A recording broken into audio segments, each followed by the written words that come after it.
Salut à tous. J'aurais voulu faire ma rentrée vidéo le week-end dernier sur le Grand Prix de Belgique. Et bon, les événements de la course en Formule 2 et la disparition d'Anthony Hubert ne m'a pas permis de m'exprimer, de parler du Grand Prix comme je l'aurais voulu. Je n'avais pas le cœur à ça et je n'avais pas les mots. Et pourtant, il y avait à dire sur ce week-end. En fait, c'est un peu compliqué à vous dire. Quand on est seul à faire des vidéos pour parler dans ce genre de station, c'est compliqué. On est un peu perdu, on ne sait pas par où commencer, on ne trouve pas de mots, comme je vous dis. Vous voyez, je me répète. On a beaucoup de mal à exorciser la situation. On a beaucoup de mal. Alors oui, on y pense encore dans ce nouveau week-end de course. On essaye d'avancer car il faut. Et puis si vous trouvez mes propos maladroits, je m'en excuse.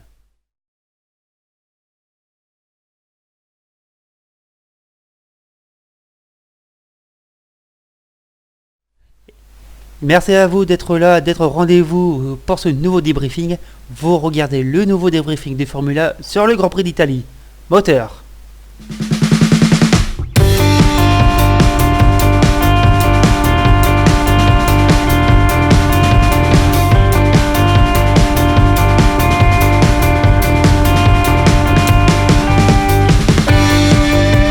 Direction Milan et le circuit de Monza pour le 14e rendez-vous de la saison, le Grand Prix le plus rapide par ses nombreuses lignes droites et courbes rapides, et c'est aussi la course la plus ancienne du championnat car l'Italie et Monza est au calendrier depuis 1950. Wow! La seule exception à noter sera en 1980 où pour des raisons de travaux importants sur le circuit de Monza, la course sera délocalisée exceptionnellement à Imola. Et que l'on soit à Imola ou Monza ou je ne sais où en Italie, la ferveur Ferrari est omniprésente. A cette occasion, on a appris la prolongation de Monza jusqu'en 2024 au calendrier de la Formule 1. Comme quoi, les courses historiques ont encore du bon. Les essais nous permettent de voir que la qualification sera bien serrée question chrono vu les écarts qui sont faibles. Surtout en libre temps, on retrouve 13 pilotes de la même seconde. Donc les qualifications intéressantes? Nous, ça nous convient. Du moins, c'est ce qu'on s'est dit. Parlons-en, tiens, de la qualification. Avec une panne moteur pour Sergio Perez, qui va provoquer un drapeau rouge. Et heureusement d'ailleurs, parce que vu comment s'est déroulée la suite, Max Verstappen, lui, aura son moteur en mode sécurité à cause d'un passage trop brusque sur un vibreur. Ah bah, bon, il ne perd rien au change, le pilote néerlandais, vu qu'il partait bon dernier ce dimanche. En fait, ce qui a rendu la qualification très intéressante, c'était la troisième partie, car le jeu de la pole sera très surveillé. Et comme je vous l'ai dit en début de vidéo, on est à Monza, dans le temple de la vitesse, et c'est cette dernière qui compte. Donc pour en gagner, il n'y a qu'une seule règle, l'aspiration. Déjà à Bakou, Mercedes nous avait déjà fait le coup. Enfin, nous, non. Ils avaient pris au piège Ferrari en les laissant passer devant et les Mercedes attendaient sagement derrière et profitaient de la speed des autres voitures. Sauf que c'est les trucs qui ne marchent qu'une fois en Formule 1. Ici, tout le monde a voulu de la speed. Tout le monde, même les Williams. Ouais, et souci, c'est que personne ne voulait se faire aspirer. Ah, c'est embêtant ça. Raikkonen, il a tout compris. Le Finlandais ira casser sa voiture dans la parabolique et le drapeau rouge sortira de nouveau. Il reste exactement 6 minutes 36 secondes quand la Q3 reprend. Oui, elle a repris. Il n'y a personne en piste. Personne. Ah non, les pilotes attendent le bon moment pour sortir un dernier chrono qui sera le plus important. C'est normal. Mais ils attendent toujours le dernier moment. On est habitué. Et là, c'était vraiment le dernier moment, le trop tard. Pourtant, les équipes avaient calculé leur marge de sécurité au cas où.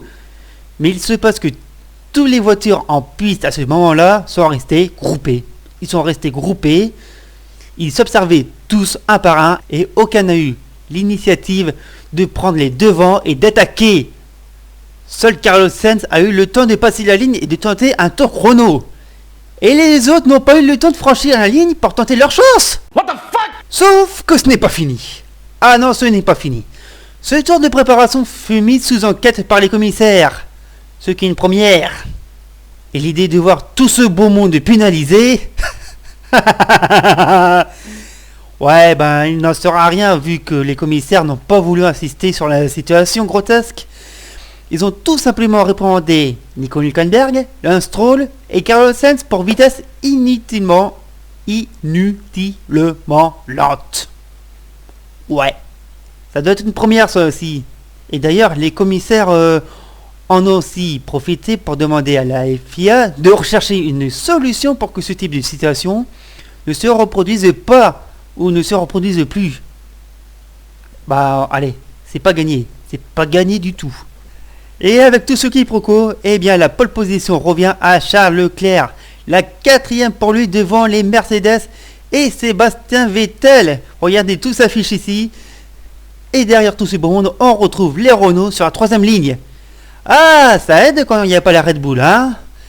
Mais bon, ce n'est pas fini cette histoire de la Q3 parce que Sébastien Vettel va échapper à une annulation de son temps après avoir passé les 4 roues de l'autre côté de la ligne. Il les a passés, ça se voit. Voyez, regardez l'image, ça se voit que les 4 roues étaient de l'autre côté. Ça se voit, mais les instances qui ont regardé plusieurs caméras ont douté de savoir si oui ou non Vettel était hors trajectoire. Ils ont eu un moment de doute.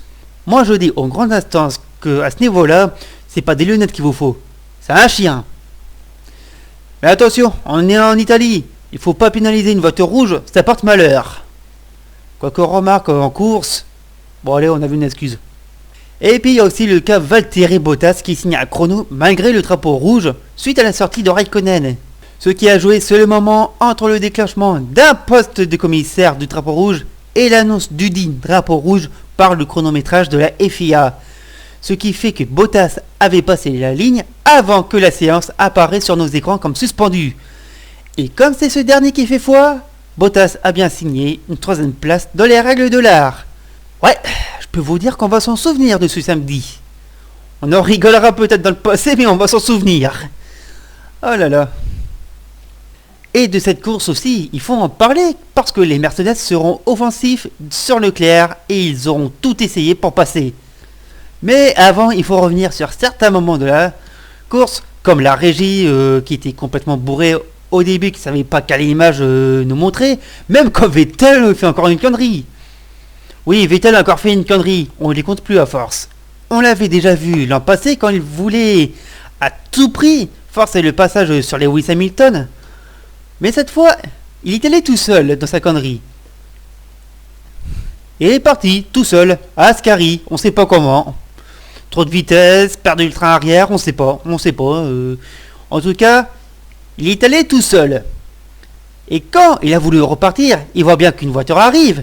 Il le voit, il tourne la tête, il regarde de son côté. Ah, bah il y a une voiture qui arrive. Eh ben je vais repartir. Mais non, il s'est engagé et il va toucher Stroll. Stroll, à son tour, fera la même chose. À l'exception qu'il va forcer Gasly à aller dans le bac à gravier. Et surtout, jeu des pénalités, il a été chanceux Stroll, avec un drive-through. Tandis que Vettel et son stop and go, c'était plus sévère, mais plus compréhensible. Après, pourquoi les deux n'ont pas eu la même pénalité? C'est une question qu'on peut se poser, qu'on s'est même posée. Bah, en fait, je pense que c'est du fait que Vettel ait touché une voiture dans sa manœuvre, que sa pénalité était plus brute. D'ailleurs, en parlant des pénalités, on en a eu avec Albon et sa bataille contre Sainz et aussi Raikkonen pour ne pas être parti des stands avec la bonne monture pneumatique.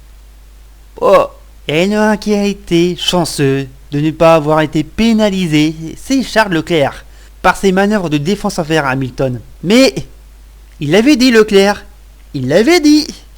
Depuis Spielberg et sa passe d'armes avec Verstappen, il aurait augmenté sa défense et ça s'est vu comment il s'est battu avec Hamilton.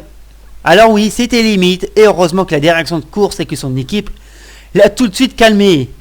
Direction de course avec un avertissement et son équipe qui prévient, fais attention Charles, t'as un avertissement. Par contre, son court-circuitage à la première chicane qui va être notifié, ah non, non, non, non, non. Il fait une erreur et le paye cash à cet endroit. Il n'y a pas besoin de pénaliser un mec qui fait une erreur quand il coupe un circuit. Surtout à Monza. Il y a des boudins partout. Vous savez, la logique et la FIA, c'est vraiment deux idées. Et pendant que Leclerc et Hamilton en découdent, il y en a un derrière qui revient fort, tellement fort, et qui se dit qu'il voudrait bien tenter sa chance aussi. D'ailleurs, plus tard, on va même l'encourager en lui disant « C'est ta victoire !»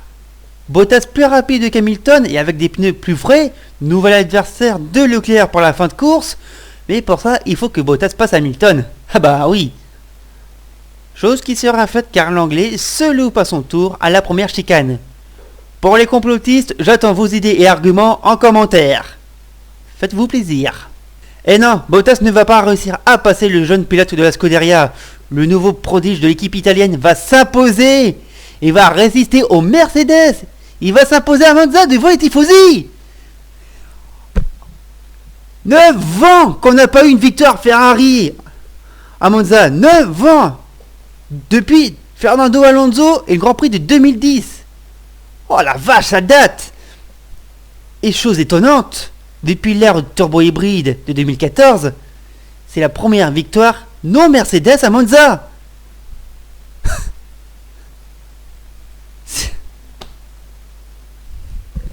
Là-dessus, j'ai pas de mots. Et le podium du Grand Prix d'Italie, le voici, la victoire de Charles Leclerc, la deuxième en 2 courses devant les 2 Mercedes, et avec le meilleur tour pour Lewis Hamilton. Un beau palmarès quand même. Encore un double podium pour Mercedes qui confirme qu'ils vont encore niquer le championnat constructeur. Et franchement, sur 2 courses où ils ne devaient pas être à leur avantage, ils en sont bien sortis. Non, vous trouvez pas ? Moi je trouve qu'ils ont bien réussi leur coup. Et alors Ferrari, que dire ? Bon, vous avez mis du temps à décoller, mais ça y est, vous les tenez vos succès de 2019. Enfin ! Un vrai diesel cette équipe, hein. Et avec votre nouvelle étoile, où je dois faire mon mea culpa. Parce que voilà, en début de saison, j'avais des doutes sur le choix de Leclerc sitôt chez Ferrari. Surtout après une seule saison en Formule 1. Envolez les doutes. On est parti pour avoir un nouveau leader à la Scuderia. Parce que l'actuel, beaucoup émet des doutes, ont même dit sur Twitter qu'il ne sera pas chez Ferrari l'an prochain. Alors si Vettel a un contrat jusqu'en 2020, et puis il a le soutien de Binotto qui parlait d'une petite erreur grave. Comprenez-vous ? Mais, comment dire Vettel ? Comment dire ? Ça, c'est un document qu'on trouve sur le site de la FIA. Ça, c'est un document officiel de la Formule 1. Et, si vous regardez bien, je vous l'ai mis en jaune.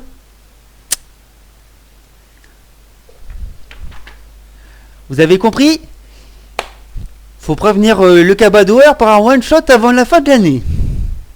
Red Bull, j'ai envie de les fusiller. Mais je vais attendre au Singapour. Comme ça, avec 3 courses, j'aurai une bonne moyenne pour me faire une idée sur ce nouveau duo.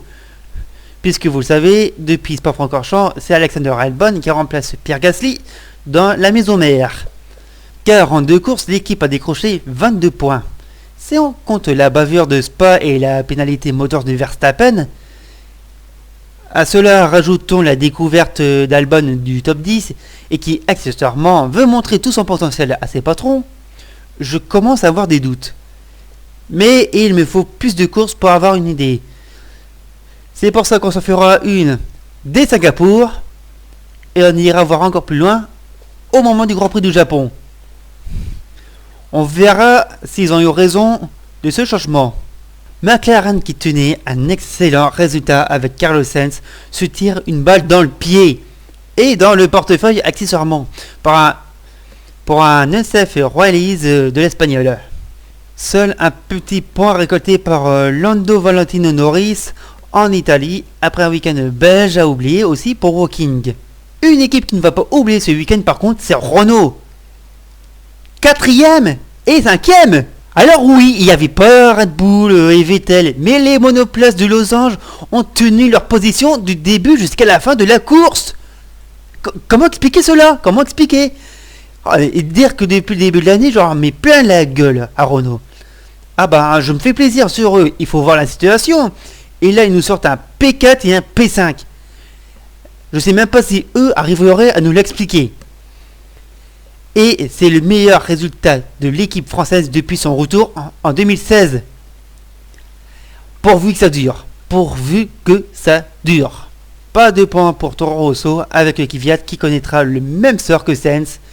Et malgré Gasly à la 11e position avec une course foutue en l'air par Stroll, qui par Vettel, suivez, prenez des notes, je vais pas répéter. Mais un Gasly qu'on retrouve depuis son éviction de Red Bull, qui retrouve le sourire.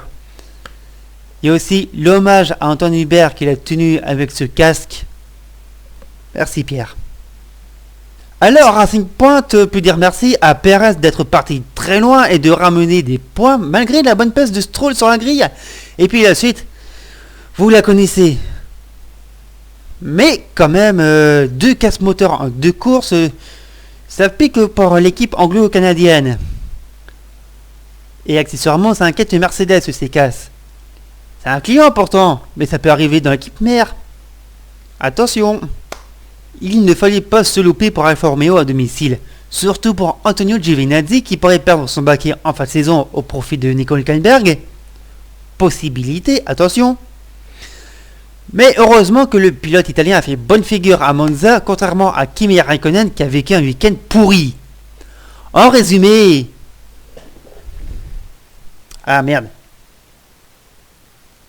Et As, là, depuis plusieurs courses dans leur As.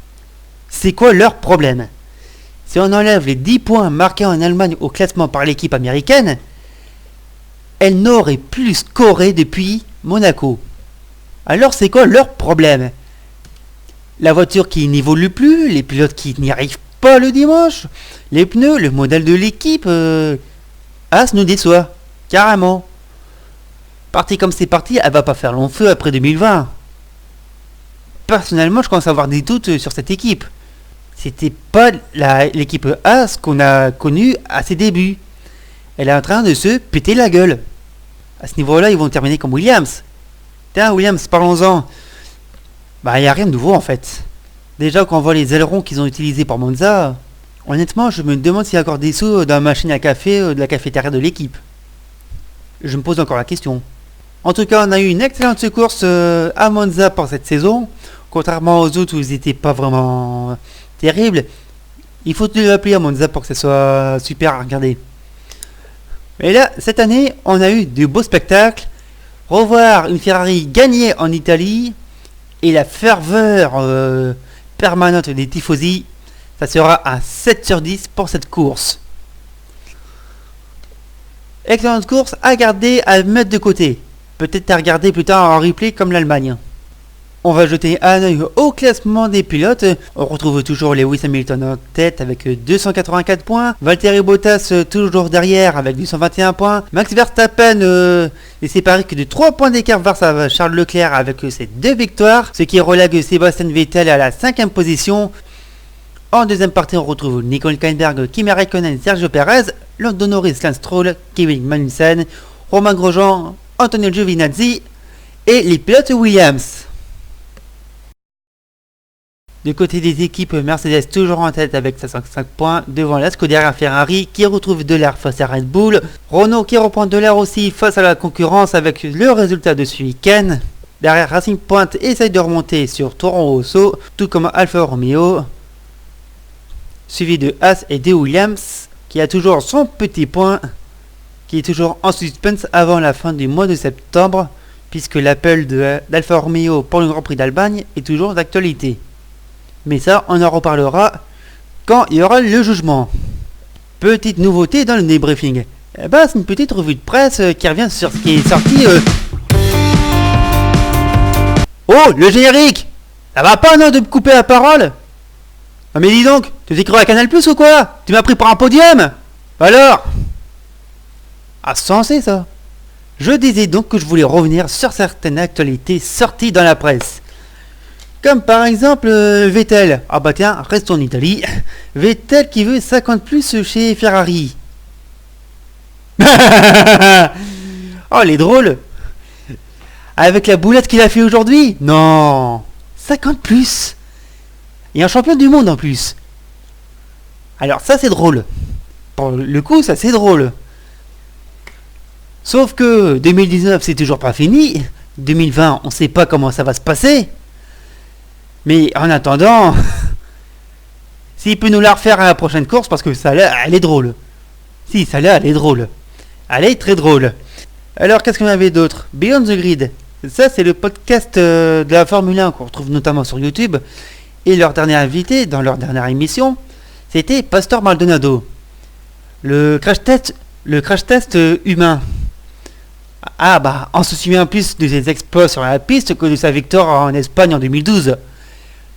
Victoire qui fait encore douter les Bogdanov, c'est pour vous dire.